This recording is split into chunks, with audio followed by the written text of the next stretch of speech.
Et oui, séchez vos pleurs, vos larmes, car le Seigneur est bonté suprême. Bonjour les amis, nous sommes dimanche 22 novembre.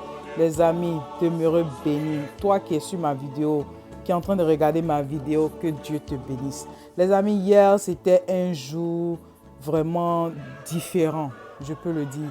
Une journée vraiment lourde pour tous les Ivoiriens et pour tous les Africains qui ont vraiment eu de la compassion pour nous. Vraiment, ça fait mal. Mais que devons-nous faire pour notre pays? Nous allons en parler. Également, je voulais passer en revue les personnes qui étaient quand même présentes à ces différents funérailles et autres. Nous avons le fils du président Laurent Gbagbo qui s'est rendu à Sikensi. Voilà, Sikensi, c'était où il y avait le jeune, l'enfant junior, le petit junior de 13 ans là, qui était malheureusement parmi les personnes décédées là. Donc le fils de Laurent Gbagbo, du président Laurent Gbagbo, Michel Gbagbo, était présent. Donc il y avait une délégation, je peux dire, du FPI à Sikensi pour soutenir la famille du jeune junior.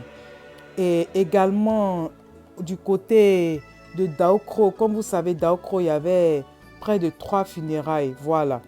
Et donc la délégation d'Abidjan et d'ailleurs qui était présent là, qui avait accompagné, voilà, le frère Toussaint, tout le monde maintenant sait qui il est. Eh bien, cette même délégation a aussi accompagné Kwasi Yao. Kwasi Yao, c'était un jeune qui avait seulement 18 ans. Et lui, il a été tué par balle.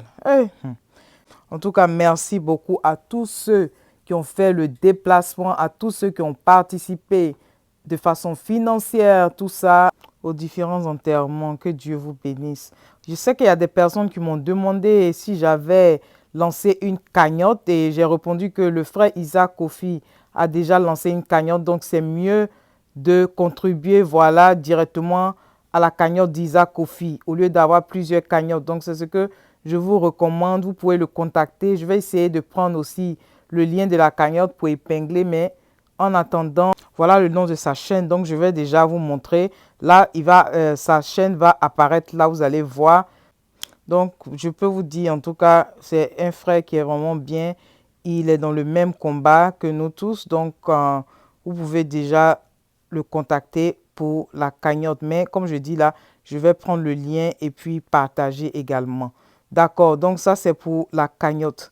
Donc maintenant, du côté de Yamoussoukro, hier également, pendant que nous étions en train de pleurer tous nos martyrs là, et il y a eu différents événements qui se sont passés là-bas. Et ce n'est pas des événements qui étaient cool, hein, c'est des choses bizarres qui se sont passées hier à Yamoussoukro. Première alerte d'abord, c'était déjà par rapport à Yamé Yao Jean Bertrand. Il a été enlevé, voilà, aux environs de 5 heures du matin à son domicile. Et donc, comme je dis là, jusqu'à la fin de la journée, là, la famille n'avait aucune nouvelle de lui. Voilà. On dit qu'il a été enlevé par un escadron de la mort. OK? Donc, c'est vraiment, vraiment... Priez pour ce jeune-là. On espère qu'on aura de ces nouvelles très bientôt. Et c'est pas tout. La même nuit de vendredi à samedi, là, la même nuit, là, j'ai dit au petit matin de samedi matin 21 novembre, là, il y a eu... dans un village qu'on appelle Bozi, ça c'est toujours à Yamoussoukro là. Et oui, ils ont dit que le village a été pris en otage par des corps habillés, ils ne comprenaient pas. Et ce qui s'est passé, c'est que 66 jeunes, et puis c'est toujours à même 5 heures du matin, là, 66 jeunes ont été arrêtés. Oui. Et il paraît que l'arrestation là est liée à l'observation du mot d'ordre de désobéissance civile. Comme vous savez, là, Yamoussoukro, il n'y a pas eu de vote là-bas le 31 octobre là. Et puis aussi suite à la mort d'un gendarme survenu sur l'axe Zata Aboua Kwassikro. Donc voilà, 66 jeunes, voilà les noms qui sont en train de défiler. Je ne peux pas lire tous les noms là. Ça va défiler, vous allez voir. Les amis, où allons-nous? C'est-à-dire pendant que nous étions en train de pleurer nos martyrs, 66 autres jeunes ont été arrêtés. Il y a un jeune qui a été enlevé par un escadron de la mort. Les amis, où allons-nous? Vous comprenez maintenant pourquoi le président Bédié, avant-hier, a dit que pour qu'on puisse continuer, pour qu'il puisse continuer toutes sortes de discussions, toutes sortes de dialogues, il était impératif que les prisonniers politiques là, voilà, puissent sortir. Il était impératif que les différents blocus qui étaient encore en place là puissent être levés, ok, et que les exilés puissent rentrer et qu'ils soient en sécurité. Voilà, le président Bédi a dit qu'il ne va même pas revenir sur sa position tant que les préalables là ne sont pas respectés. Vous comprenez? Donc, je veux vous dire que c'est triste. En même temps que nous sommes en train de dire que nous voulons un pays réconcilié, en même temps, on continue d'arrêter les Ivoiriens. C'est-à-dire que quand quelqu'un entraîne, une fois quelqu'un a dit, Edo, nous sommes tous en prison, hein, nous sommes oppressés, nous sommes juste dans une prison à ciel ouvert. Eh bien, c'est ce qui se passe. Parce que là, si tu parles, il y a problème. Voilà. C'est-à-dire, tu dois te taire, tu dois fermer la bouche. Si tu vois quelque chose qui ne te plaît pas, tu ne peux pas parler. En tout cas, tu peux parler chez toi à la maison, mais de façon publique, là, en tout cas, c'est risqué. Donc, ça veut dire que le pays est emprisonné, à moins que tu sois du côté RDR, RHDP. Voilà. Là, tu es en sécurité. Vous voyez, c'est triste, c'est triste, c'est triste, c'est triste. Où allons-nous? Et nous devons toujours revenir à la base. Qu'est-ce qui a causé tout ça? La base, c'est le non-respect de la loi fondamentale qui est notre constitution. Donc, c'est-à-dire que, je ne sais pas, on va tourner autour du pot. On va tourner autour du pot. Pourquoi tournons-nous autour du pot? Quand nous savons les vraies raisons de tout ce qui est en train de se passer là. Que devons-nous faire? Eh bien, il y a certaines personnes qui ont fait des propositions là, qui ont dit que puisque clairement le président Macron a montré qu'il était contre la liberté des Ivoiriens en tant que tel, qui soutenait voilà, le président sortant Alassane Ouattara, donc c'était impératif et c'était même souhaitable voilà, de boycotter les produits français. Est-ce la solution? Combien de temps est-ce que ça va nous prendre pour pouvoir avoir un résultat? Et bien, tout ça, on doit réfléchir à cela. Il y a un écrivain ivoirien là, qui a fait un commentaire qui m'a vraiment touché. Donc, je vais vous lire ça rapidement. La France officielle en 2020 n'avait aucun candidat en particulier.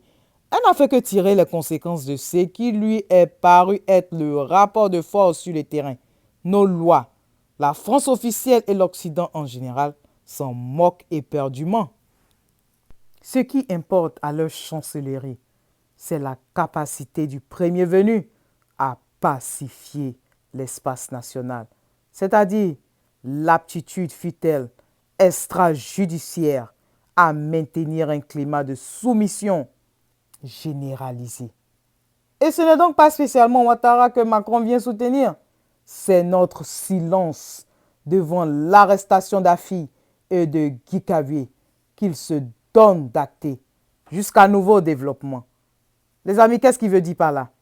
C'est-à-dire, l'écrivain est en train de nous dire que ne pensez pas que le président Macron là était derrière le président sortant la Ouattara. Non, non, non, non, c'est pas ça. Mais quand le président Macron regarde le peuple, qui sont un peu, et puis après, bon, certes, il y a eu des choses qui n'étaient pas cool qui se sont passées, c'est que nous déplorons, mais il s'est dit, le peuple en face de lui est un dictateur. Donc, le peuple arrête de manifester. Ou alors manifeste un peu, et puis arrête, manifeste un peu, arrête. Donc, du coup, le président Macron s'est dit, lui, il va aller du côté du dictateur. Vous voyez, c'est pas qu'il est en train de dire que non, ce qu'il a fait est forcément bon, mais il pense à cette deal, il pense à... C'est-à-dire que, comme je vous ai dit là, la France dépend en premier même de l'Afrique. Donc, en conclusion, ça vous dit quoi? Le président Macron pense à ses intérêts, aux intérêts de la France en Côte d'Ivoire. Voilà. D'où le fait que les Ivoiriens sont dit, comme ils nous ont montré effectivement que ça pose de leurs intérêts là, donc du coup, on va arrêter d'acheter leurs produits. Comme je dis là, ça encore, c'est quelque chose, quelles seront les retombées? C'est quelque chose que nous devons analyser. Mais moi, je dis, c'est mieux que nous puissions consommer ivoirien. C'est mieux s'il y a des entreprises ivoiriennes. Par exemple, c'est un exemple que je vous donne. Pour les cellulaires, par exemple, nous avons Orange, nous avons MTN, nous avons Move, tout ça là. C'est-à-dire, si on se dit, OK, on veut soutenir quand même la cause de Côte d'Ivoire, on va avec les gens de Move, par exemple. Vous voyez. Je sais que vous allez dire, mais a fait des sauts de CICE, tout ça là. Ils ont le monopole. Il n'y a pas autre entreprise concurrente. Si on ne paye pas nos factures, ils vont couper. Donc, c'est quoi la solution? En tout cas, la solution là, si on dit, OK, on ne veut plus payer facture de saut de CICE, c'est qu'il y a pluie à la maison. Si tu n'as pas puits à la maison, là, tu fais comment? Moi, je sais que dans plusieurs villages, là, ils ont utilisé l'eau de puits, là, et puis ils ont connecté ça de sorte à ce que même ça sorte même d'un robinet. Les gens, l'Ivoirien est créatif. Moi, je dis, l'Ivoirien est tellement intelligent. Donc, essayons d'utiliser notre esprit de créativité, là, pour avancer. Voilà, les lampes solaires, tout ça, là, si ça peut être utilisé. Si même pendant une semaine et un mois, tout ce que nous pouvons faire, là, sans les entreprises françaises, là, nous arrivons à faire, là, on va voir ce que ça va donner comme résultat. Mais nous devons être intelligents et c'est chacun à son niveau. C'est-à-dire que ce n'est pas quelqu'un qui vient te dire faut faire tant, faut faire tant, faut faire tant. Chacun à son niveau doit essayer d'utiliser un peu son esprit de créativité. Voilà. Donc les amis, au risque de me répéter, hein, on va finir cette vidéo-là.